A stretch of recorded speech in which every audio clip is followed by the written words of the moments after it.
Hi and welcome to Wisefish Chess Academy. This is yet another video where we're going to showcase some very interesting practical ideas from the black side. So this is a game we played online, and we have an opportunity to showcase something very, very interesting here towards the end of the game.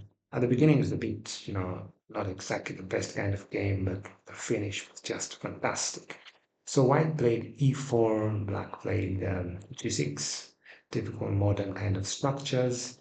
D4, bishop g7, 3, 6, bishop e3, knight f6, and we're almost coming out of the opening.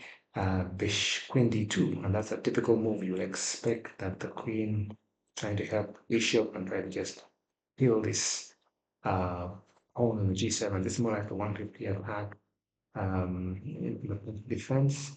But well, knight g5, knight g4, which just protects against the bishop going to h6, and at the same time attacks the bishop on e3. So that destabilizes white a bit, although the move is a bit dubious because after the bishop moves, for example, to bishop g5, and the knight seems to be awkwardly placed um, in this position.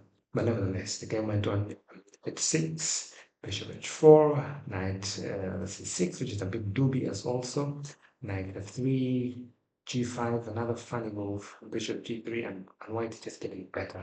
Now, white plays a very, very strong move on h4, and black really needs to be careful. I think one of the only reasonable moves might be, let me just give up pawn and just fight for the.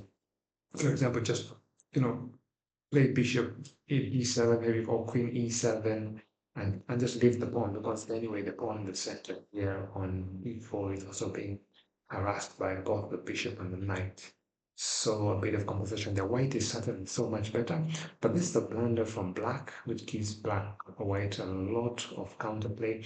And if you look at the position, white has consolidated, developed almost all these pieces. Only piece that looks really not so developed with bishop on f1, which is not a big deal. It's at the moment it's almost in its best position.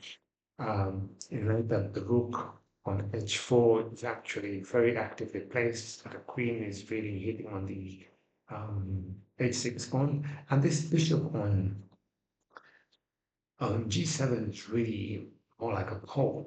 So black is having structural problems, and the center is also quite heavily dominated by white. So black is really, really struggling or false. I was black, but this was a very interesting and instructive game how it ended. So white went for the pawn bishop f4, attacking the pawn h6. And of course, they just decided, let me just defend it. White had a nasty p on g5, played knight f7, one of the on the moves of this board, by the way. And then white the center. Now, at this point, the game looks very scary. I contemplated moves like knight to g4 or knight to g5. I mean, knight to e5, knight f5, because it's bad in light or knight uh, captures there, and then your structure is really destroyed. So knight g5 came to my mind, but somehow I thought, let me just muddy the waters and capture with pawn. And then when the position was open, um, I'm really, really in a bad position, but it's not as bad as it looks. All I do is sacrifice a pawn, and when they take it, take it, take it, and then I can develop my last piece. Now I have complete compensation because of the bishop there. So the position is not as bad as it looks. And now here is when the bishop there becomes very, very dangerous. So white plays rook going back to b1. Then I play g5. B5 actually just to limit the bishop a bit. Bishop still goes to the d3. Rook at a to d8. a6 just defending the pawn. c5 expanding. Bishop e2, rook g1, really just shuffling the pieces. Now he attacks the pawn for real. So I decide to break the king side open. When it takes the pawn, and then rook c8. Now this is the critical moment. Now what? Needs to be a little bit careful. Certainly the white is better, but up by 2 pawns by another bit of pressure. on their king side. You could actually see that white could actually capture the pawn on h6 if they wanted, even right now. But white chose a very interesting idea here, and white played rook h7. If you can pause just for a minute, there's a problem with this move that looks very aggressive, but and this is where black actually got back into the game. After rook h7, can you see? Yes, fantastic move. Bishop f5, and that just changes everything. Now, if white captures the bishop, then rook takes the pawn, and if you go to g to b1, then rook captures the bishop in check. And if you continue to a1 or a2, then the pawn check on b3, and then the rooks just get back to either e4 and threatening mate on surprisingly actually. And that's what devastatingly bad at this moment. So here it became very complicated. All of a sudden black just became. So after that move, white actually captured it and took it.